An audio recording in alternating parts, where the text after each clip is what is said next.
Hey guys, welcome to all. My name is Mohammad Imran Khan और अभी तक हम लोग ने प्रीवियस लेक्चर में स्ट्रेस पर बात करी थी, स्ट्रेंथ पर बात करी थी और उन्हीं पर आगे हम लोग उसी टॉपिक को आगे प्रोसीड कर रहे हैं। और आज का जो हमारा टॉपिक है वो होगा हमारा stress versus pressure, stress versus strength, scalar quantity, vector quantity, tensor quantity. तो आज हम इस पर बात करने जा रहे हैं। तो प्रीवियस लेक्चर के हिसाब से अगर हम लोग बात करें तो हमने स्ट्रेस समझ लिया था और स्ट्रेंथ समझ लिया था कि क्या होता है। तो अगर मैं फिर से यहाँ पर सिंपल से एक बात बोलूँ तो स्ट्रेस क्या था? Simply stress was internal resisting force पर यूनिट एरिया। ये एक सिंपल सी उसकी डिफिनेशन थी कि इंटरनल रजिस्टिंग फोर्स पर unit area is called the stress. ठीक है। अगर मैं एक और चीज़ बात करूँ यहाँ पर कि अगर स्ट्रेस एट ए पॉइंट बात करूँ अगर, तो आपको पता है कि जो पॉइंट होता है, पॉइंट पॉइंट पॉइंट का एरिया कितना होता है? ज़ीरो। ठीक है। ये तो हमने प्लेन पर बात करी थी बेटा। ये प्लेन पर इंटरनल रेजिस्टिंग फोर्स पर unit area is called the stress, है ना। अगर हम लोग बात करें स्ट्रेस एट ए पॉइंट, तो स्ट्रेस एट अ पॉइंट, क्योंकि पॉइंट का एरिया क्या होता है? ज़ीरो, तो हम लोग स्ट्रेस की डिफिनेशन क्या लिखते हैं कि limit area tending to zero internal resisting force पर यूनिट एरिया। अभी भी वही है, इंटरनल रेजिस्टिंग फोर्स पर यूनिट एरिया है, लेकिन तब जब limit area tending to zero. Limit area tending to zero का मतलब क्या है कि area tending to zero, area tending to zero मतलब हम लोग किस पर बात कर रहे हैं? एक तरह से पॉइंट पर। तो अगर हम लोग सच बात कर रहे हैं तो बात यह है कि प्लेन पर स्ट्रेसेस हमने देखे थे और हमने ये भी देखा था कि जहाँ पर लोड होता है स्ट्रेस की वैल्यू वहीं पर ज़्यादा होती है। इसका मतलब स्ट्रेस जो होता है वो पॉइंट टू पॉइंट वेरी करता है। तो ओवरऑल अगर हम लोग बात करें तो स्ट्रेस जो होता है, स्ट्रेस स्ट्रेस एक्चुअली में is true eight a point. ठीक है। फिर से बात करें बेटा, स्ट्रेस जो है इंटरनल रेजिस्टिंग फोर्स पर यूनिट एरिया तो होता है, लेकिन स्ट्रेस जो होता है वो किसी पॉइंट पर ट्रू होता है। सच कहाँ पर होता है? किसी पॉइंट पर। और हमको पता है कि पॉइंट का एरिया कितना होता है? ज़ीरो। तब उस केस में हम लोग डिफिनेशन बोलते हैं area, limit area tending to zero internal force पर यूनिट एरिया। तो बेटा अल्टीमेटली हम लोग फोकस किस पर करना है? अगर आपको सच जानना है तो हमें फोकस किस पर करना पड़ेगा? पॉइंट पर। आज हमारा टॉपिक इसी पर है एक्चुअली। ठीक है। तो बात करते हैं आगे हम लोग कि इंटरेस्टिंग पॉइंट क्या है हमारे। इंटरेस्टिंग पॉइंट्स को जानने से पहले हम लोग बात करेंगे फिर से। अगर मैं एक सिंपल सी बात लिखूं कि कल तक जो हमने बात करी थी वो ये था कि stress is equals to internal resisting force पर यूनिट एरिया। ठीक है। और स्ट्रेंथ की अगर बात करें तो स्ट्रेंथ की भी हमने एक डिफिनेशन दी थी कि स्ट्रेंथ इज व्हाट? स्ट्रेंथ क्या है? Maximum value of stress, maximum value of stress a material can a material can withstand, withstand करना बेटा मतलब बेटा उसको झेलना, बेयर करना, withstand without failure। तो स्ट्रेस तो था इंटरनल रेजिस्टिंग फोर्स पर यूनिट एरिया, लेकिन स्ट्रेंथ क्या था? मटेरियल में स्ट्रेस की मैक्सिमम वैल्यू विदाउट फेल्योर, बिना फेल हुए एक मटेरियल कितना मैक्सिमम स्ट्रेस बियर कर सकता है, झेल सकता है, उसी को हम लोग स्ट्रेंथ बोल रहे थे। ठीक है। साथ में हमने ये भी बात करी थी कि जो स्ट्रेंथ है, स्ट्रेंथ क्या होता है? स्ट्रेंथ आपकी मटेरियल प्रॉपर्टी थी। ये भी हमने बात करी थी, मटेरियल प्रॉपर्टी। मटेरियल प्रॉपर्टी का मतलब होता है कि बेटा केवल और केवल मटेरियल पर चीज़ें डिपेंड करती हैं और किसी चीज़ पर डिपेंड नहीं करेंगी। लोड घट रहा हो, बढ़ रहा हो, क्रॉस सेक्शन बदल रहा हो, उससे कोई मतलब नहीं। अगर मटेरियल आपका सेम है तो उसकी स्ट्रेंथ सेम रहेगी। लेकिन स्ट्रेस जो होता है वो किन बातों पर डिपेंड करता है? लोड पर भी और एरिया पर भी। अगर लोड चेंज होगा तो स्ट्रेस भी चेंज हो जाएगा, और एरिया चेंज होगा तो आपका तो भी स्ट्रेस चेंज हो जाएगा। ठीक है। तो इंटरेस्टिंग पॉइंट पहला क्या है कि स्ट्रेस और स्ट्रेंथ दोनों की यूनिट्स क्या होती हैं? सेम। और दोनों की यूनिट्स क्या होती है बेटा? आपकी पास्कल। पास्कल मतलब न्यूटन पर मीटर स्क्वायर। ठीक है। स्ट्रेस की यूनिट पास्कल होती थी और स्ट्रेंथ भी क्या है? It is the maximum value of stress. Stress की ही मैक्सिमम वैल्यू, इसका मतलब यूनिट भी क्या होती है इसकी? सेम। स्ट्रेस और स्ट्रेंथ दोनों की यूनिट क्या होंगी? सेम। सेकेंड, ये देखिए वही बात, strength is a material property. Material property का मतलब होता है जो बेटा जिसका कोई प्रूफ नहीं होता, वो उसका अपना नेचर है मटेरियल का, उसकी अपनी वो प्रॉपर्टी है, उसका कोई लॉ, उसका कोई रूल नहीं होता है, वो प्रॉपर्टी है कि मटेरियल जब तक चेंज नहीं होगा तब तक उसकी स्ट्रेंथ चेंज नहीं होती है। जबकि स्ट्रेस क्या है? Stress is a variable quantity. Stress कैसा है? वेरिएबल है, जो कि किन बातों पे डिपेंड करता है? लोड और एरिया पे, जो अभी हमने यहाँ पर बात करी। जबकि स्ट्रेंथ मटेरियल की प्रॉपर्टी है, इसीलिए बोला जाता है जो स्ट्रेंथ है it is independent of load, strength is independent of area, strength only dependent on the material. अगर कोई भी चीज़ है, जैसे हम लोग ने प्रीवियस लेक्चर में भी बात करी थी कि मान लो बेटा ये एक रेक्टेंगल बार है और ये एक आपका शाफ्ट है, इस पर अगर लोड मैंने P लगाया है और इस पर लोड मैंने 2P लगाया है, तो अगर मैं आपसे बोलूं कि स्ट्रेंथ पर क्या फ़र्क पड़ेगा, तो आप बोलेंगे सर स्ट्रेंथ के लिए मुझे लोड और ये सब मत दिखाइए, मुझे केवल ये बताइए इसका मटेरियल क्या है। तो मैंने बोला इसका मटेरियल माइल्ड स्टील और इसका भी मटेरियल माइल्ड स्टील। तो आप बोलेंगे सर मुझे ना तो क्रॉस सेक्शन से मतलब है और ना ही लोड से मतलब है, मेरे दोनों मटेरियल, दोनों ब्लॉक सेम मटेरियल से बने, इसलिए दोनों की स्ट्रेंथ सेम होगी। हाँ, दोनों में स्ट्रेस अलग अलग हो सकता है depending upon load and cross section. यहाँ तक क्लियर है? थर्ड पॉइंट पे बात करें कि strain is the cause of stress. अगर बेटा हम लोग अभी तक की बात करें तो अभी तक हमने केवल स्ट्रेस को समझा है, स्ट्रेन हमने नहीं जाना है। तो अगर मैं आपसे सिंपल एक एक लाइन में बात करूं, तो अभी फिलहाल जब तक हमने स्ट्रेन नहीं पढ़ा है तब तक स्ट्रेन का सीधा मतलब क्या है? डिफॉर्मेशन। अगर डिफॉर्मेशन है तो वहाँ स्ट्रेन है। और डिफॉर्मेशन कैसे पता चलता है? कि सर उसके साइज या उसके शेप में या उसकी ज्योमेट्री में चेंज हो जाएगा तो हम बोलेंगे वहाँ डिफॉर्मेशन हुआ है। डिफॉर्मेशन है तो वहाँ स्ट्रेन है। फिलहाल अभी इतना समझिए, ठीक है। और थर्ड पॉइंट क्या है हमारा? थर्ड पॉइंट हमने ये लिखा है कि strain is the cause of stress. मतलब स्ट्रेन की वजह से ही स्ट्रेस डेवलप होता है। मतलब स्ट्रेन पहले आएगा उसके बाद स्ट्रेस आएगा। लेकिन क्या ये बात हमेशा सच है? नहीं, ये लाइन कंप्लीट स्टेटमेंट नहीं है। तो ये सही तो है लेकिन ये कंप्लीट स्टेटमेंट नहीं है। सही क्या है? कि स्ट्रेन की वजह से स्ट्रेस आएगा, ना कि स्ट्रेस की वजह से स्ट्रेन।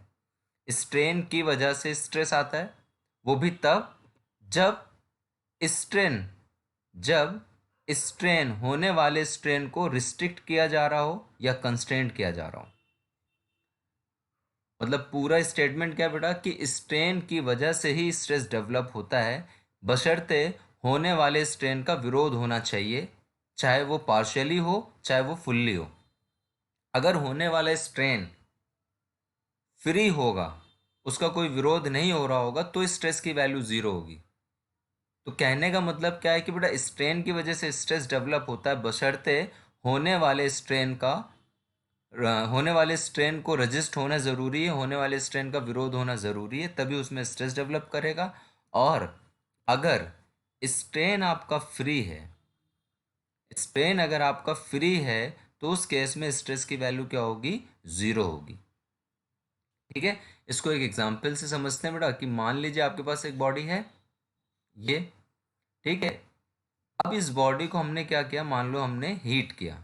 क्या किया हमने? हीट करने का मतलब बेटा टेम्परेचर हमने बढ़ा दिया। तो आपको पता है जब भी टेम्परेचर बढ़ेगा तो बॉडी का साइज बढ़ जाएगा, जिसको हम एक्सपेंशन बोलते हैं।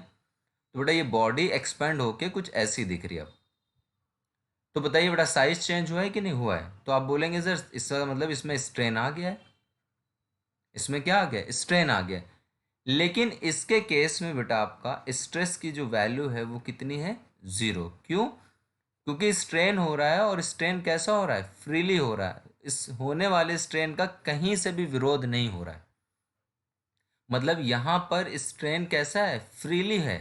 स्ट्रेन फ्री है होने के लिए, इसलिए स्ट्रेस की वैल्यू यहाँ पर ज़ीरो है। क्यों? क्योंकि स्ट्रेन का किसी भी तरह से रिस्ट्रिक्शन नहीं हो रहा है, स्ट्रेन को किसी तरह से रोका नहीं जा रहा है, इसलिए स्ट्रेस की वैल्यू यहाँ पर ज़ीरो है। इसका मतलब ये बहुत इंपॉर्टेंट पॉइंट है और ये कई बार पूछा जाता है। अगर बॉडी फ्री टू एक्सपैंड है तो उसमें स्ट्रेस की वैल्यू ज़ीरो होगी। अब यही एग्जाम्पल अगर हम लें और मैं आपसे बोलूँ कि बेटा मैंने इस बार क्या किया है, यहाँ पर सपोर्ट लगा दिए दोनों तरफ, ठीक है, यहाँ पर दोनों तरफ क्या लगा दिया मैंने, सपोर्ट। अब मैंने क्या करा, इसको फिर से मैंने क्या किया है, इसको हीट किया है। अब जैसे हीट करेंगे तो ये बॉडी क्या करेगी, एक्सपैंड करना चाहेगी, इस तरह से एक्सपैंड करना चाहेगी, लेकिन एक्सपैंड हो नहीं सकता है। क्यों, क्योंकि यहाँ पर क्या लगे हैं, सपोर्ट्स। तो इस सपोर्ट इसके एक्सपेंशन को रोकेंगे, इस सपोर्ट इसके एक्सपेंशन को रोकेंगे। एक्सपेंशन का रुकने का मतलब स्ट्रेन को क्या किया गया, रिस्ट्रिक्ट किया गया, होने वाले स्ट्रेन का विरोध हो रहा है। तो इस केस में इस बार स्ट्रेस की वैल्यू जीरो नहीं होगी और यहाँ पर स्ट्रेस डेवलप होगा। तो कहने का मतलब है स्ट्रेन ही पहले आएगा और स्ट्रेन की वजह से ही स्ट्रेस डेवलप होगा, लेकिन होने वाले स्ट्रेन का विरोध होना ज़रूरी है, चाहे वो पूरी तरह से हो चाहे वो पार्शियली हो। यहाँ तक क्लियर है?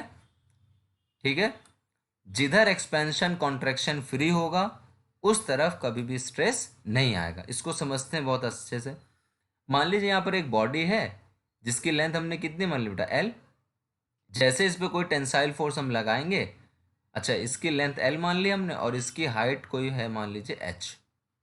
जैसे इस पे लोड लगाया टेंसाइल लोड, तो बेटा ये क्या कर गई, एक्सपैंड कर गई, मतलब इसकी लेंथ जो है वो इंक्रीज कर गई, ठीक है, और हाइट जो है वो डिक्रीज कर गई।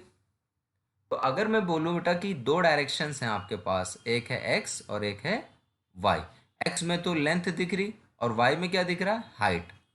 क्या दोनों में चेंज आ रहा है? हाँ सर, लेंथ बढ़ी है और हाइट डिक्रीज हुई है। इसका मतलब लेंथ भी बदल रही है, हाइट भी बदल रही है। इसका मतलब एक्स और वाई दोनों डायरेक्शन में स्ट्रेन है कि नहीं? हाँ, तो स्ट्रेन इन एक्स डायरेक्शन भी है, और अगर मैं बोलूँ स्ट्रेन वाई डायरेक्शन में है तो आप बोलोगे सर हाँ वाई डायरेक्शन में भी है, क्योंकि दोनों डायमेंशन चेंज हुई हैं। क्लियर है?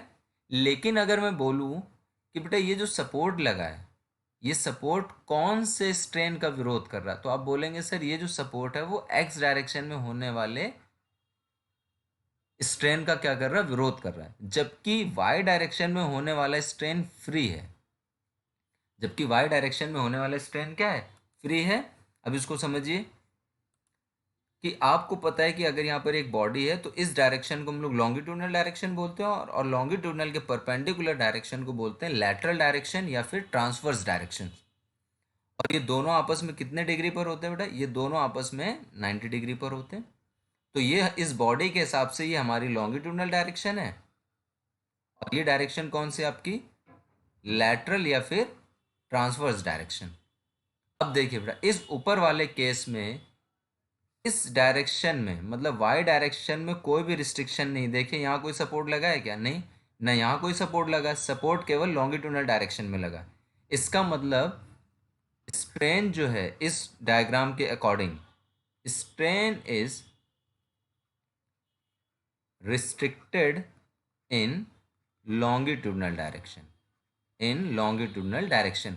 बेटा स्ट्रेन हो तो रहा है एक्स डायरेक्शन में, लेकिन स्ट्रेन का विरोध भी हो रहा है। जबकि जो स्ट्रेन है वो फ्री है किस डायरेक्शन में, लैटरल डायरेक्शन में। लैटरल डायरेक्शन में कोई भी सपोर्ट नहीं। ठीक है, तो अब समझिए बेटा यहां पर क्या लिखा है कि लैटरल स्ट्रेस इज जीरो। क्यों? क्योंकि बेटा इस डायरेक्शन में जो स्ट्रेन है वो कैसा है, फ्री है। वाई डायरेक्शन में स्ट्रेन फ्री है, कोई भी सपोर्ट नहीं। अगर यहाँ सपोर्ट ऐसे लगा होता तो मैं बोलता इधर भी रिस्ट्रिक्शन है। तो वाई डायरेक्शन, वाई मतलब लैटरल डायरेक्शन में स्ट्रेन फ्री हो रहा है, इसलिए लैटरल डायरेक्शन में स्ट्रेस की वैल्यू जीरो है। क्यों? क्योंकि body is free to contract in lateral direction. Contract क्यों? क्योंकि उसकी डायमेंशन कम हो रही है लैटरल डायरेक्शन में। क्योंकि लॉन्गिट्यूडनल डायरेक्शन में सपोर्ट लगा है जो कि इस डायरेक्शन में होने वाले स्ट्रेन को क्या कर रहा है, रोकने की कोशिश कर रहा है, इसलिए लॉन्गिट्यूडनल स्ट्रेस की वैल्यू जीरो नहीं होगी। क्यों? क्योंकि लॉन्गिट्यूडनल डायरेक्शन में स्ट्रेन कैसा है, रिस्ट्रिक्टेड है, रिस्ट्रेंड है। यहाँ तक क्लियर है? ठीक है, तो ये ओवरऑल क्या है बेटा आपका, स्ट्रेस वर्सेस स्ट्रेंथ दोनों की सेम प्रॉपर्टीज, दोनों की सेम यूनिट्स होती है। स्ट्रेंथ मटेरियल की प्रॉपर्टी है, जबकि स्ट्रेस एक वेरिएबल टर्म है। स्ट्रेंथ तब तक नहीं बदलेगी जब तक कि उसका मटेरियल ना बदले। ठीक है, और स्ट्रेन की वजह से स्ट्रेस होगा वो भी तब जब होने वाले स्ट्रेन को रिस्ट्रिक्ट किया जाएगा, और अगर स्ट्रेन फ्री है होने के लिए तो फिर उस केस में स्ट्रेस की वैल्यू होगी जीरो। चलिए नेक्स्ट बात करते हैं प्रेशर और स्ट्रेस की। ठीक है, प्रेशर की भी यूनिट क्या होती है बेटा, पास्कल, और स्ट्रेस की भी यूनिट होती है पास्कल।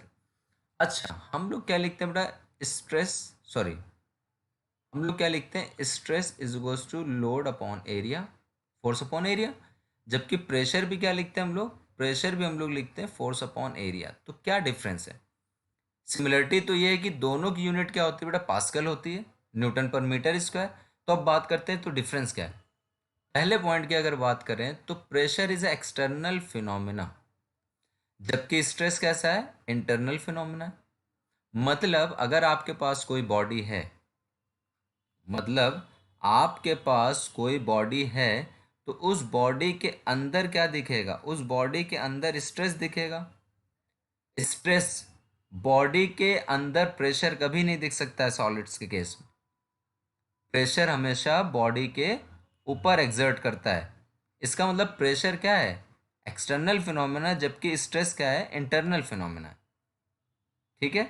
सेकंड बात करते हैं तो प्रेशर, जो प्रेशर हम लोग लिखते हैं एफ अपॉन ए, तो उसी की यहाँ पर डिफिनेशन लिखी कि pressure is what, external normal force पर यूनिट एरिया। तो यहाँ पर जो एफ होता है वो कौन सा फोर्स होता है बेटा, that is a normal force पर unit area, external normal force पर यूनिट एरिया। मतलब प्रेशर में केवल और केवल कौन सा कंपोनेंट हम लोग लेते हैं, सॉरी, कौन सा कंपोनेंट हम लोग लेते हैं, केवल और केवल नॉर्मल कंपोनेंट सरफेस के। जबकि स्ट्रेस क्या है, stress is internal resisting force पर यूनिट एरिया। इसका मतलब प्रेशर में हमेशा कौन सा फोर्स का कंपोनेंट आएगा, हमेशा नॉर्मल कंपोनेंट। ठीक है। तो बेटा इसका क्या बन जाता है फॉर्मूला, कि pressure is equals to F upon A, जो होता है, लेकिन एफ कौन सा, नॉर्मल फोर्स पर यूनिट एरिया। कभी कभी इसको हम लोग थ्रस्ट भी बोलते हैं, थ्रस्ट का मतलब normal to the surface. Thrust per unit area is known as pressure. जबकि स्ट्रेस क्या है, एफ अपॉन ए, जहां पर एफ क्या, इंटरनल रेजिस्टिंग फोर्स पर यूनिट एरिया। ठीक है। थर्ड पॉइंट की बात करते हैं कि pressure is a scalar quantity, जबकि स्ट्रेस जो है वो सेकेंड ऑर्डर टेंसर क्वांटिटी है एट ए पॉइंट। बेटा पॉइंट पर बात करते हैं हम लोग। ठीक है, stress is a second order tensor quantity. तो ये टेंसर क्वांटिटी बेटा इस टॉपिक के बाद तुरंत हम लोग टेंसर स्टार्ट करेंगे, तब वहां पर हम क्लियरली समझेंगे कि मीनिंग क्या है इसका। तो फिलहाल अभी ये समझिए कि प्रेशर स्केलर क्वांटिटी है और स्ट्रेस कैसी है, टेंसर क्वांटिटी है सेकेंड ऑर्डर की, वो भी कहाँ पर, एट ए पॉइंट। बस 2 मिनट रुकिए, इसको हम लोग क्लियर करेंगे अभी तुरंत। स्केलर जान लेते हैं। स्केलर क्वांटिटी किसको बोलते हैं, स्केलर क्वांटिटी वो होती है जिसके पास मैग्नीट्यूड हो और नो डायरेक्शन।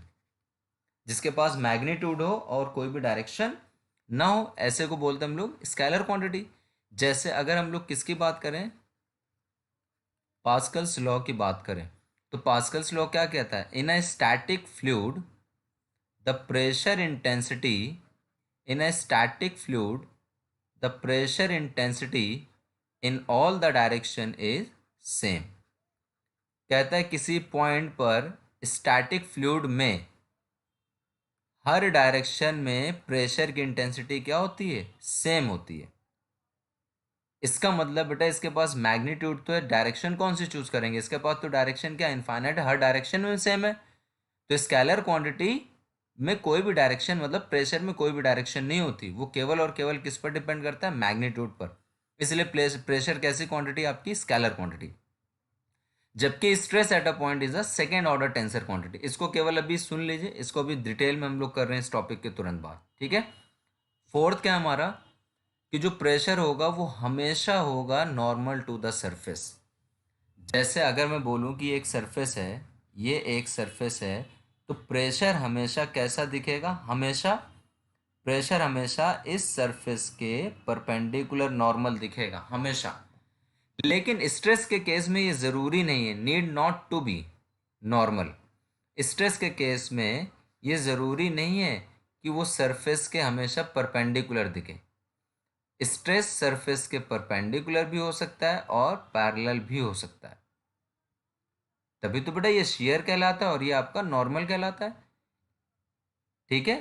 तो प्रेशर तो हमेशा सरफेस के नॉर्मल होगा, लेकिन स्ट्रेस के साथ ये कोई कंपलसरी नहीं है कि वो हमेशा नॉर्मल हो, वो नॉर्मल भी हो सकता है। ध्यान से सुनिए, किसी भी प्लेन पर स्ट्रेस नॉर्मल भी हो सकता है, स्ट्रेस पैरेलल भी हो सकता है, वो किसी एंगल पर भी हो सकता है। ये कुछ भी हो सकता है, लेकिन ज़रूरी नहीं है कि केवल नॉर्मल हो। नॉर्मल हमेशा कौन होगा? प्रेशर। नेक्स्ट, अभी हमने बात करी जो बेटा किसी पॉइंट पर जो प्रेशर होता है वो क्या होता है? हमेशा सेम होता है हर डायरेक्शन में। Pressure is same in all the direction at a point, इसीलिए बेटा इसको हम स्केलर क्वांटिटी ट्रीट करते हैं। जबकि स्ट्रेस के साथ ये कंपलसरी नहीं है कि किसी पॉइंट पर हर डायरेक्शन में स्ट्रेस सेम हो। जैसे अगर मैं बोलूँ एक्स डायरेक्शन में हो सकता है 100 मेगा पास्कल हो स्ट्रेस, और वाई में हो सकता है 50 मेगा पास्कल हो। जैसे कि अगर मैं बात करूँ एक यहाँ पर एलिमेंट बनाऊँ, जैसे आपने देखे होंगे, मैं सिंपल एक बना रहा हूँ। यहाँ पर हम लोग लिख देते हैं 100 मेगा पास्कल और यहाँ दिखा देते हैं 50 मेगा पास्कल। तो यहाँ पर दोनों चीज़ें क्लियर हो रही। एक ये वाला, ये ज़रूरी नहीं है कि किसी सरफेस पर केवल नॉर्मल हो, वो पैरेलल भी हो सकता है। दूसरी साइड, किसी पॉइंट पर स्ट्रेस की कई सारी वैल्यूज एग्जिस्ट कर सकती हैं, जबकि प्रेशर एक पॉइंट पर हमेशा हर डायरेक्शन में सेम मैग्नीट्यूड का होगा। ठीक है। नेक्स्ट, प्रेशर इज मेजरेबल, मतलब प्रेशर को मेज़र किया जा सकता है, लेकिन स्ट्रेस को मेज़र नहीं किया जा सकता। स्ट्रेस को केवल क्या किया जा सकता है? कैलकुलेट किया जा सकता है with the help of strain और इलास्टिक कांस्टेंट। क्यों? क्योंकि स्ट्रेस क्या है बेटा? स्ट्रेस एक इंटरनल फिनोमेना, इंटरनल रेजिस्टेंस है वो, इसलिए स्ट्रेस को हम मेज़र नहीं कर सकते, उसको कैलकुलेट कर सकते हैं। जबकि जो प्रेशर है वो मेजरेबल है। प्रेशर गेजेस हैं आपके पास, डायरेक्ट आप प्रेशर मेज़र कर सकते हैं, मैनोमीटर एग्जाम्पल्स होते हैं आपके। लेकिन स्ट्रेस के लिए कोई भी डिवाइस नहीं। हाँ, आप स्ट्रेन को मेज़र कर सकते हैं, strain is measurable, strain gauges होते हैं, लेकिन स्ट्रेस को मेज़र डायरेक्ट नहीं कर सकते हैं, स्ट्रेस को कैलकुलेट ही किया जा सकता है। ठीक है। लास्ट पॉइंट है बेटा, एक बात बताएं, सबसे पहला पॉइंट देखें, प्रेशर कैसी क्वांटिटी है, मतलब कैसा फिनोमेना है? एक्सटर्नल फिनोमेना है। कहने का मतलब है कि अगर मैं बोलूँ कि यहाँ पर एक बॉडी है, तो क्या होगा? प्रेशर हमेशा एक्सटर्नली अप्लाई होगा, प्रेशर है, और नॉर्मल होगा सरफेस के। तो आप बताओ बेटा, लोड की डिफिनेशन हमने क्या दी थी? लोड की डिफिनेशन थी कि external applied force, external applied force is called load. तो बेटा प्रेशर कैसा? एक्सटर्नल अप्लाइड फोर्स है ना, तो इस बॉडी के ऊपर ये प्रेशर क्या होगा? एक्सटर्नल फोर्स है, मतलब लोड की तरह काम करेगा। तो इस प्रेशर की वजह से इस बॉडी के अंदर क्या डेवलप हो जाएंगे? स्ट्रेसेस। इस बॉडी के अंदर क्या डेवलप हो जाएंगे? स्ट्रेसेस। कहने का मतलब है कि प्रेशर की वजह से स्ट्रेस डेवलप होता है, प्रेशर की वजह से स्ट्रेस डेवलप होता है, लेकिन उल्टा पॉसिबल नहीं है। स्ट्रेस की वजह से प्रेशर नहीं होता है, प्रेशर की वजह से स्ट्रेस होता है। आई होप ये क्लियर है, प्रेशर और स्ट्रेस में डिफरेंस क्लियर है। ठीक है। दोनों की यूनिट बस सेम होती है, बाकी कई सारे डिफरेंसेस जो यहाँ पर हमने डिस्कस किए। ठीक है। चलिए अब नेक्स्ट बात करते हैं, जो हम लोग बार बार टेंसर टेंसर टेंसर क्वांटिटी बोल रहे थे। ठीक है। मैं ऊपर लिख देता हूँ कि हम लोग ने स्ट्रेस को क्या लिखा था? Stress is a second order tensor quantity at a, कहाँ पर? पॉइंट पर। पॉइंट पर है बेटा, बहुत ध्यान से सुनिए, प्लेन पर नहीं बात कर रहे हैं। अभी प्लेन पर देखेंगे, पहले ही समझ लें कि टेंसर क्वांटिटी क्या होती है। ठीक है। अगर मैं आपसे बोलूँ कि बेटा कोई भी क्वांटिटी है, अगर कोई भी अगर क्वांटिटी है, तो उस क्वांटिटी के पास क्या चीज़ें होती हैं? तो आप बोलते हैं सर उस क्वांटिटी के पास मैग्नीट्यूड भी हो सकता है और डायरेक्शन भी हो सकती है। मैग्नीट्यूड भी हो सकता है और डायरेक्शन भी हो सकती है। ठीक है। तो अब देखिए, सबसे पहली बात करूँ, कोई भी बेटा अगर आपके पास क्या है, क्वांटिटी है, तो उसके पास क्या होगी? हमेशा मैग्नीट्यूड तो है ही है, डायरेक्शन हो भी सकती है और नहीं भी। तो मैं यहाँ पर लिख देता हूँ कि कोई क्वांटिटी है मेरे पास जिसको मैं ऐसे लिख रहा हूँ। सेकंड, थोड़ा पेशेंस रखिए, अभी समझ में आ जाएगी चीज़ें क्या कहना चाह रहा हूँ। सेकंड में फिर से मैंने लिख दिया मैग्नीट्यूड और डायरेक्शन। थर्ड में भी लिख दिया मैंने कि भाई मैग्नीट्यूड प्लस डायरेक्शन। अब सुनिए ध्यान से, सबसे पहले इंपॉर्टेंट चीज़ ध्यान में रखेंगे कि ऑर्डर का मतलब होता है सीधा किससे रिलेटेड होता है? वो डायरेक्शन से।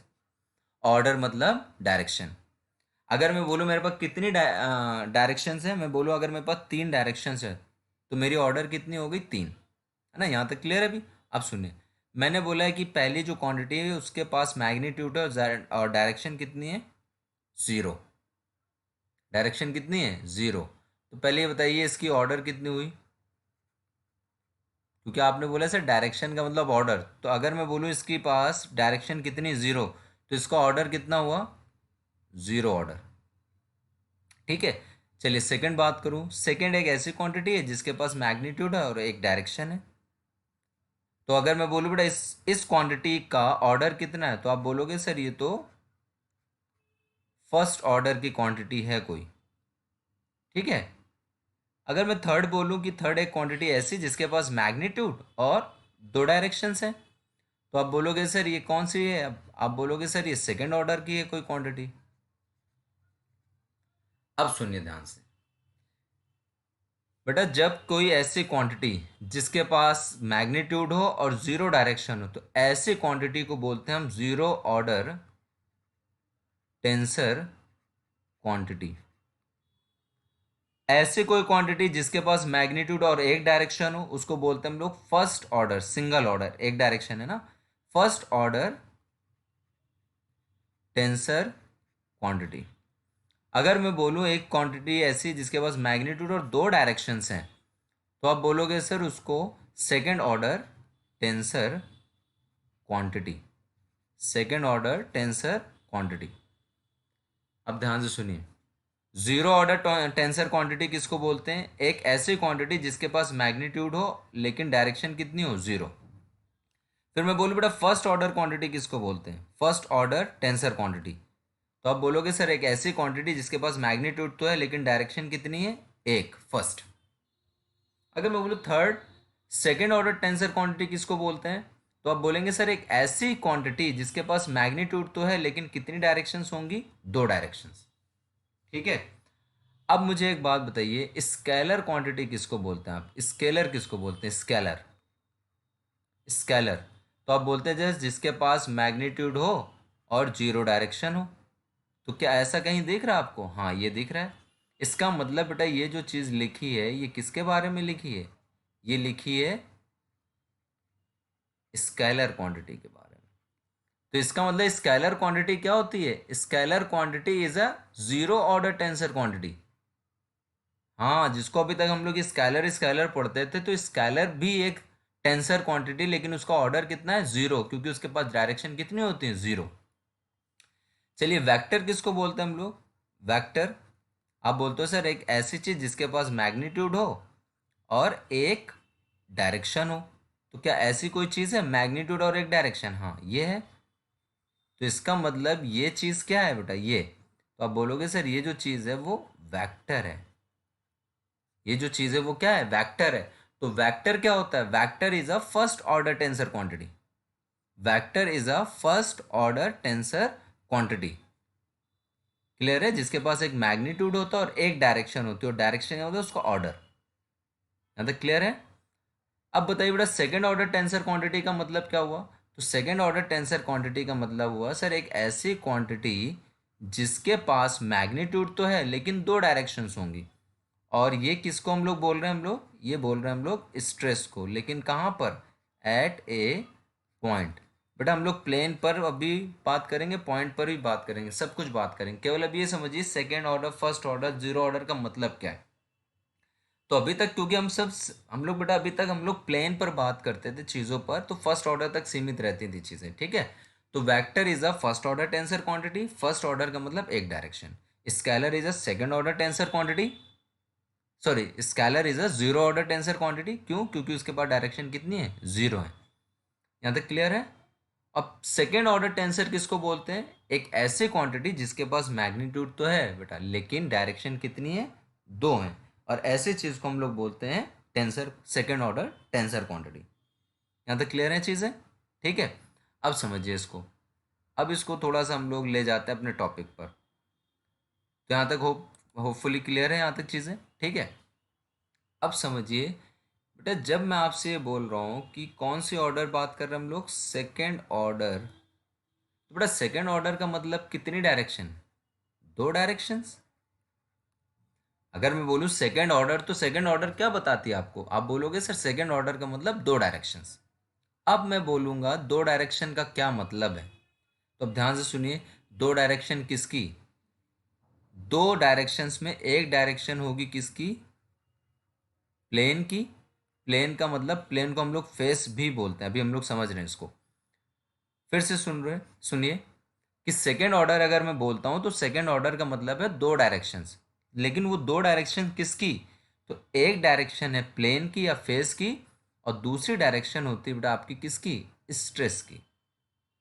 स्ट्रेस या फिर लोड जिसको आप बोल सकते हैं। भाई इतना समझिए, भी बहुत क्लियर कर लें, आपको बहुत क्लियर समझ में आ जाएगा मैं बात क्या करना चाह रहा हूँ। ठीक है, अब ध्यान से सुनिएगा। अब मैं बात करता हूँ सिंपल सा कॉन्सेप्ट की, कि चीज़ों को कैसे समझेंगे हम। ठीक है, मैंने बोला है कि मान लो आपके पास एक प्लेन है। एक सेकेंड बेटा, प्लेन से पहले बेटा अगर मैं बात करूं तो मैं अगर केवल 2D में बात करते हैं अभी फिलहाल। ठीक है, तो मैंने मान ली ये डायरेक्शन कौन सी? एक्स, और ये डायरेक्शन है आपकी वाई। आपस में म्यूचुअली परपेंडिकुलर है। ठीक है, ये आपकी म्यूचुअल एक्सेस है। अगर मैं बात करूं, आपको क्या पता है, मान लो आपके पास एक प्लेन है। क्या है आपके पास? एक प्लेन है, प्लेन वन, और एक प्लेन है प्लेन टू। ध्यान से समझिए, आपके पास दो प्लेन्स हैं, एक है प्लेन वन और एक है प्लेन टू। अच्छा, ये दोनों प्लेन आपको क्या है? पता है। ये दोनों प्लेन आपको क्या है? नोन है। दोनों के दोनों प्लेन क्या आपको पता है? अब सुनिए ध्यान से। अब अगर एक इंसान बोले कि बेटा प्लेन वन के रिस्पेक्ट में हम अगर बात करें, और मैंने बोला है जो लोड है, जो स्ट्रेस है, मान लीजिए वो एक्स डायरेक्शन में है। फिर से रिपीट कर रहा हूँ, प्लेन वन के रिस्पेक्ट में, प्लेन वन आपको पता है, उसने बोला है इस प्लेन के रिस्पेक्ट में जो मेरा स्ट्रेस है वो स्ट्रेस किधर है? स्ट्रेस इन एक्स डायरेक्शन है। तो बताओ वो कौन सा स्ट्रेस होगा, नॉर्मल की शेयर? तो आप बोलोगे सर क्योंकि ये एक्सेस कौन सी है? एक्स, और ये वाली वाई है। अच्छा, ये प्लेन है, तो आपने बोला स्ट्रेस इन एक्स डायरेक्शन, तो स्ट्रेस इन एक्स डायरेक्शन आप ऐसे दिखाओगे, स्ट्रेस ऐसे दिखाओगे, क्योंकि ये प्लेन है, प्लेन के ये कैसा आ रहा है? परपेंडिकुलर। तो आपने बोला ये स्ट्रेस कौन सा होगा? Normal stress. और वही इंसान आपको बोले कि बेटा प्लेन टू के रिस्पेक्ट में भी मेरा जो स्ट्रेस है वो एक्स डायरेक्शन में, तो आप बोलोगे स्ट्रेस एक्स डायरेक्शन में बना लो। तो आप देखोगे प्लेन के पैरेलल आ रहा है, इसका मतलब कौन सा स्ट्रेस होगा? शेयर स्ट्रेस होगा। यहां तक बात समझ में आ रही चीज़ है? अब मान लो, फिर से रिपीट कर रहा हूँ बेटा, अब मान लो फिर एक आपके पास प्लेन है, ये प्लेन है, ये सब छोड़ दीजिए ऊपर वाली चीज़। मैं आपसे सिंपल पूछ रहा हूँ बेटा, प्लेन आपको क्या है? नोन है, पता है आपको। अब देखो बेटा, धीरे धीरे हम लोग प्लेन पर बात करेंगे, फिर पॉइंट पर बात करेंगे, स्ट्रेस एट अ प्लेन और स्ट्रेस एट अ पॉइंट। ठीक है, मान लीजिए एक प्लेन है। अब मैंने बोला जो स्ट्रेस है वो वाई डायरेक्शन में है। तो बताइए जो स्ट्रेस की हम लोग बात कर रहे हैं वो नॉर्मल होगा कि शेयर होगा? तो आपने बोला सर वाई डायरेक्शन में तो ऐसा होगा, तो वो नॉर्मल होगा। तो कहने का मतलब बेटा यहाँ पर क्या समझ में आ रहा है, कि क्या यहाँ पर आपको एक बात समझ में आ रही है कि अगर आपको प्लेन पता है तो केवल स्ट्रेस या लोड की डायरेक्शन बता देने से आप ये बता देते हैं कि वो नॉर्मल होगा कि शेयर होगा, कि वो नॉर्मल होगा कि शेयर होगा। ठीक है, जैसे मान लो ये एक प्लेन है, मैंने बोला है stress in x direction, x direction, तो आपने बोला सर एक्स डायरेक्शन का स्ट्रेस इस प्लेन के रिस्पेक्ट में नॉर्मल कहलाएगा। क्यों? क्योंकि ये ऐसा होगा। कहने का मतलब अगर आपको प्लेन पता है तो ये बताइए बेटा कि स्ट्रेस नॉर्मल होगा कि शेयर होगा, ये बताने के लिए आपको कितनी डायरेक्शन चाहिए? तो केवल और केवल एक डायरेक्शन, वो भी किसकी? स्ट्रेस की। देखिए ये प्लेन है, ये प्लेन पता है आपको, मैंने बोला स्ट्रेस इन वाई डायरेक्शन। तो आपने बोला, जैसे आप पूछेंगे सर किसके रिस्पेक्ट में, मैंने बोला इस प्लेन के रिस्पेक्ट में, क्योंकि प्लेन आपको क्या है? नोन है। तो आप बोलेंगे सर वाई के रिस्पेक्ट में, मतलब वाई डायरेक्शन में, तो वाई के हिसाब से तो ये शेयर बन जाएगा। कितनी आसानी से आप बता देंगे कि अगर आपको प्लेन पता है तो आप स्ट्रेस आसानी से बता सकते हैं, और उसको बताने के लिए केवल और केवल कितनी डायरेक्शन चाहिए? केवल वन। इसलिए प्लेन पर, on plane, on plane stress is vector. Plane पर स्ट्रेस कैसे क्वांटिटी है? वेक्टर क्वांटिटी है। क्यों? क्योंकि प्लेन पर केवल और केवल कितनी डायरेक्शन दिखा देने से आप बता देते हैं कि नॉर्मल है कि शेयर? केवल और केवल एक डायरेक्शन। इसलिए प्लेन पर स्ट्रेस कैसी है आपकी? वेक्टर क्वांटिटी है। अब मैं बात करता हूँ कि मेरे पास प्लेन वगैरह कुछ नहीं है, मुझे नहीं पता है कुछ, मेरे पास सिंपल एक पॉइंट है और मैंने बोला बेटा ये एक लोड लगाया मैंने पी। अब बताओ ये लोड कौन सा है, लोड छोड़िए, मान लो स्ट्रेस है। मैंने बोला एक पॉइंट है पी, लोड स्ट्रेस कुछ भी मान लें आप, एक पॉइंट है, इस पॉइंट पर मैंने एक स्ट्रेस लगा दिया है। ठीक, अब ये बताइए स्ट्रेस कौन सा है या लोड कौन सा है, नॉर्मल है या शेयर है, बताइए। अब कोई भी नहीं बता सकता है। लेकिन अगर मैं बोलता इससे पहले कि मान लो ये प्लेन है, ये प्लेन आपको पता है, मैंने बोला ये एक स्ट्रेस है, बताओ ये कौन सा स्ट्रेस, तो आप बोलोगे सर नॉर्मल स्ट्रेस है। तो प्लेन के रिस्पेक्ट में तो बहुत आसानी से बता सकते हैं, केवल और केवल कितनी डायरेक्शन चाहिए होती थी उसमें, केवल एक डायरेक्शन, केवल एक डायरेक्शन, वो भी किसकी, स्ट्रेस की। तो एक डायरेक्शन से जो जस्टिफाई हो जाता है तो वो क्या कहलाएगा, आपका वेक्टर, इसलिए stress is a vector quantity on the plane. लेकिन बेटा स्ट्रेस तो हमारा सच कहाँ पर होता है, पॉइंट पर, तो हमें बात तो पॉइंट पर ही करनी होगी, ठीक है। तो अब बात करते हैं फाइनली, देखिए ये पॉइंट है, ये मैंने बोला एक लोड लग रहा है, ये स्ट्रेस है जो भी है। अब बताइए नॉर्मल है कि शेयर है, आप नहीं बता पाएंगे, क्यों, क्योंकि कोई रेफरेंस ही नहीं। तो इस केस में आपको पहले मुझे मुझे पहले आप प्लेन बताओगे, उसके बाद डायरेक्शन बताओगे, तब मैं बता पाऊंगा कि ये स्ट्रेस कौन सा है। लेकिन अगर मेरे पास प्लेन पहले होता ही था, पता ही होता था, तो केवल आप डायरेक्शन स्ट्रेस की देख के बता देते थे वो नॉर्मल होगा कि शेयर। अब ध्यान से सुनिए बेटा, अगर ये एक पॉइंट है और यहाँ पर एक कोई लोड लगा है या स्ट्रेस लगा है, तो हम नहीं बता पा रहे हैं कि नॉर्मल है कि शेयर है, क्यों, क्योंकि कोई प्लेन नहीं है। इसका मतलब आपके पास लोड की या स्ट्रेस की डायरेक्शन होने के बावजूद आप नहीं बता पा रहे हैं कि नॉर्मल है कि शेयर। इसका मतलब बेटा लोड की डायरेक्शन के अलावा एक एडिशनल इंफॉर्मेशन चाहिए, एक एडिशनल डायरेक्शन चाहिए, वो भी किसकी, प्लेन की। ठीक है, अब समझिए, इसको समझने और आसानी से इसको ख़त्म करिए। देखें, मान लीजिए यहाँ पर आपके पास एक बॉडी है, 3D बॉडी, इसको अच्छे से समझ लीजिए, अब क्लियर हो जाएंगी सारी चीज़ें, पॉइंट पर, प्लेन पर क्या है चीज़ें। ये डायरेक्शन कौन सी बेटा आपकी, एक्स, ये डायरेक्शन कौन सी आपकी, वाई, और ये डायरेक्शन कौन सी आपकी, जेड। ठीक है बेटा, ये क्या है, एक ये या बोलोगे सर प्लेन है, इसी को फेस भी बोलते हैं हम लोग, ये भी फेस है, ये भी क्या है, ये भी फेस है, और ये भी क्या है, ये भी फेस है, तीन फेस है सिंपल। लेकिन ये फेस कैसे हैं, देखिए बेटा, ये वाले फेस की अगर बात करें तो इस फेस के परपेंडिकुलर कौन सी एक्सिस है, एक्स एक्सिस, तो इसको कौन सा फेस बोलते हैं, एक्स फेस। क्लियर है ये चीज़, मतलब कि अगर फ्रंट से देखेंगे तो ये फेस कौन सा आपका, एक्स फेस है। अच्छा ये फेस कौन सा फेस होगा, वाई फेस, क्यों, क्योंकि इस प्लेन के परपेंडिकुलर एक्सिस कौन सी, वाई, इसको बोलते हैं वाई फेस। इसी तरह से ये फेस कौन सा है, जेड फेस। क्लियर है। तो आप बेटा 2D में बात करते हैं, ये बताइए ये कौन सा प्लेन है, कौन सा फेस है, आप बोलेंगे एक्स फेस, ये फेस वाई फेस। ठीक है, चलो एक प्लेन बनाया है, बताओ ये कौन सा है, आप बोलोगे सिंपल वाई फेस। ये एक प्लेन बनाया, ये कौन सा है, तो आप बोलेंगे सर ये एक्स फेस है। ठीक है, इज दैट क्लियर।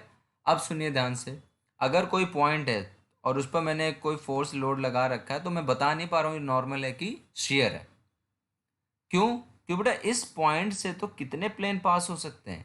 आप बोलोगे सर इस पॉइंट से तो इनफाइनाइट प्लेन पास हो सकते हैं, देखिए इस पॉइंट से तो इनफाइनाइट प्लेन पास हो सकते हैं, तो कौन सा प्लेन लेंगे, तो आपको एक प्लेन की इंफॉर्मेशन देनी पड़ेगी, किसके अलावा, इस लोड के अलावा भी, इसलिए दो डायरेक्शन की बात करते हैं। अब अगर मैं बोलूँ यहाँ पर प्लेन 1 है, प्लेन 2 है, प्लेन 3 है, तो अब मैं बोलूँ बेटा आप देखो ये पॉइंट पर ये जो लोड लगाया था, अगर मैं बोलूँ बेटा प्लेन फेज 1 के रिस्पेक्ट में बात करो, तो आप बता दोगे सर फेज 1 के हिसाब से तो लोड कौन सा है, नॉर्मल लोड। लेकिन अगर मैं बोलूँ फेज 3 के रिस्पेक्ट में बात करो, तो बेटा ये पैरेलल आ रहा है, तो उसके हिसाब से ये शेयर बन जाएगा। यहाँ तक क्लियर हो गई चीज़ें। हाँ, तो इसीलिए बोला जाता है कि पॉइंट पर कितनी डायरेक्शंस आपको चाहिए, दो डायरेक्शंस चाहिए, एक चाहिए आपको लोड की या स्ट्रेस की, और दूसरी चाहिए प्लेन की। Is that clear. तो इसीलिए बेटा जब हम स्ट्रेस को लिखते हैं, ध्यान से सुनिए, स्ट्रेस को लिखने के वक्त हमें दो चीज़ों की ज़रूरत होती है। ये देखिए, जब कोई चीज़ ऐसी लिखी जा रही, देखिए यहाँ से sigma X X, tau X Y, ये सब जब लिखा जा रहा है तो बेटा ये क्या है, पॉइंट पर बात हो रही। क्यों? क्योंकि ये पहली चीज़ बताती है फेस को और दूसरी चीज़ बताती है डायरेक्शन ऑफ स्ट्रेस को, फेस को और डायरेक्शन ऑफ स्ट्रेस को। तो अगर मैं बोलूं कि कोई चीज़ मैंने ऐसी लिखी है, देखो ध्यान से, स्ट्रेस एट ए पॉइंट, मान लो मैंने एक्स और वाई लिखा है, तो मैं पूछना चाहता हूं कि ये स्ट्रेस कौन सा है, नॉर्मल या शेयर। आप बोलोगे सर पॉइंट पर बात हो रही जैसे, तो एक्स और वाई लिखा, तो इसका मतलब ये जो भी स्ट्रेस है वो एक्स फेस पर लग रहा है और वाई डायरेक्शन में लग रहा है। ध्यान से सुनिए, एक्स और वाई का मतलब क्या है, पहला जो होगा वो बताता है फेस को और दूसरा होगा वो डायरेक्शन ऑफ स्ट्रेस को। अब ध्यान से समझिए, इसको हम लोग समझ लेते हैं, फाइनल आपको क्लियर हो जाएगी चीज़। मुझे ये बताइए कि ये जो स्ट्रेस मैंने ये लिखा है, ये नॉर्मल होगा कि शेयर? तो आपने बोला अभी तुरंत बता दे रहा हूँ मैं आपको कि पहले बॉडी चूज करिए। ये बॉडी चूज हो गई। ये फेस कौन सा बेटा आपका, एक्स फेस। ये फेस वाई फेस हो गया। ये फेस कौन सा हो गया, ये हो गया जेड फेस। चलो अब बताओ कौन से स्ट्रेस की बात कर रहे हो। आपने बोला सर एक ऐसा स्ट्रेस जो एक्स फेस पर है। बेटा पहला टर्म किसको बताता है, पहला टर्म बताता है किसको, फेस को। तो मेरा फेस कौन सा है, एक्स फेस, ऐसा स्ट्रेस जो एक्स फेस पर है और किस डायरेक्शन में, वाई डायरेक्शन में।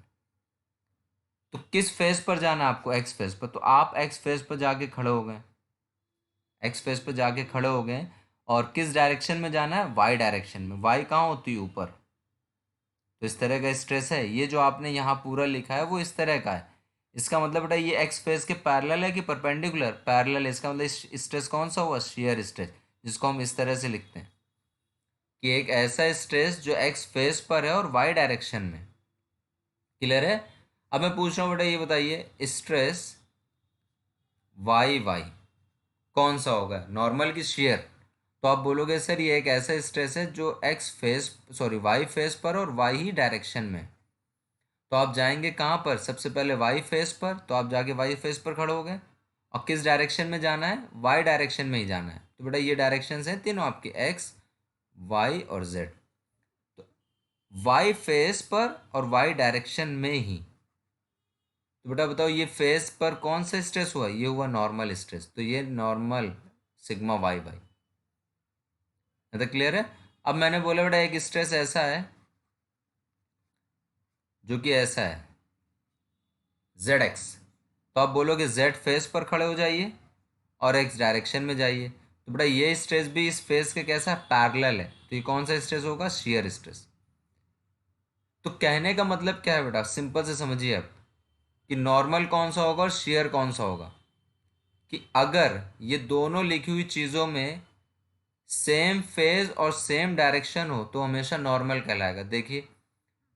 और अगर ये दोनों अब अलग अलग हैं तो शेयर कहलाएगा। जैसे अगर मैं बोलूँ कि सिग्मा एक्स एक्स क्या है, तो आप बोलोगे नॉर्मल स्ट्रेस। क्यों? क्योंकि फेज भी सेम, डायरेक्शन भी सेम। वो ऐसा दिखेगा, एक्स फेस पर जाएंगे आप और एक्स डायरेक्शन में, तो देखो बेटा नॉर्मल स्ट्रेस है इस प्लेन पर। अगर मैं बोलूँ सिग्मा वाई वाई, तो सिग्मा वाई मतलब वाई फेस वाई डायरेक्शन, तो नॉर्मल हुआ कि नहीं। अगर मैं बोलूँ सिग्मा जेड जेड, तो सिग्मा जेड जेड मतलब जेड प्लेन और जेड डायरेक्शन, तो बेटा ये भी नॉर्मल हुआ। इसका मतलब अगर फेस और डायरेक्शन सेम है तो नॉर्मल स्ट्रेस, और अगर आपका फेस और डायरेक्शन चेंज हो गई तो वो कौन सा बन जाएगा, शेयर। आई होप ये आपको क्लियर हो गया होगा। ठीक है, तो स्ट्रेस, पीछे जाते बेटा बात करते हैं, आपको समझ में आ जाएगा ये जो लिखा था मैंने। ठीक है, तो स्ट्रेस कैसी क्वांटिटी बेटा आपकी, stress is a second order tensor quantity, कहाँ पर, एट ए पॉइंट। क्यों? क्योंकि सर पॉइंट पर स्ट्रेस को डिफाइन करने के लिए आपको केवल लोड की नहीं, लोड के साथ साथ प्लेन की भी इंफॉर्मेशन चाहिए, मतलब दो चीज़ों की डायरेक्शन चाहिए, तभी आप उसको क्लियर कर सकते हैं। क्लियर है यहाँ तक? तो आई होप ये सारी चीज़ें आपको क्लियर होंगी। ठीक है, तो स्ट्रेस वर्सेस स्ट्रेंथ देख लिया। स्ट्रेस किसकी वजह से डेवलप होता है, स्ट्रेन की वजह से डेवलप होता है और प्रेशर की वजह से भी डेवलप होता है। लेकिन स्ट्रेन से डेवलप तभी होगा जब स्ट्रेन को रोका जाएगा। होने वाले स्ट्रेन का विरोध हो रहा होगा, आइदर पार्शियली या फिर फुल्ली। उसके बाद हमने प्रेशर और स्ट्रेस भी देखे, उनकी सिमिलरिटीज भी देखी। फिर हमने आज बात करी टेंसर क्वांटिटीज पर। ठीक है, तो आज फिलहाल हम लोग यहीं पर फिनिश कर रहे हैं। नेक्स्ट लेक्चर में हम लोग बेटा स्ट्रेस पर बात करेंगे, वो भी टाइप्स ऑफ स्ट्रेस पर। Till that, thank you so much.